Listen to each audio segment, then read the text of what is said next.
এই যে এইটা এখানে আপনাদের সব রান্না হয়। আর এই যে হোটেল, এটাতে আমরা যে একটু আগে খাবার খেলাম, ঠিক আছে, এর উপরে। আর এইখানে সব রান্না হয় রেস্টুরেন্ট টাইপের। আর এই যে এইখানটায় ছোট ছোট রিসর্ট টাইপের করা আছে এই পার্কের ভিতরে। এটা পুরো এই যে দেখতেই পাচ্ছেন, এই যে এখানে দেখেন ছোট ছোট এরকম রুম করা রয়েছে।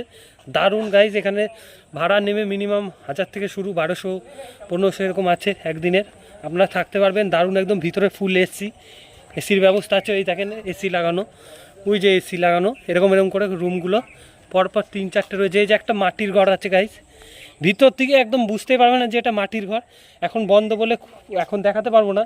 তারপরে এখানে বসে আড্ডা মারার জায়গা আছে, বনফায়ার জ্বালানোর জায়গা আছে ওই পেছনে, ঠিক আছে। এই যে মাটির ঘর আছে গাইজ, দারুণ জায়গা। এই দেখেন এগুলো দারুণ, ঠিক আছে। এই যে এগুলোর ভাড়া একটু বেশি নেবে। দারুণ দেখেন গাইজ, ভিতরে ফুল এসি গাইজ।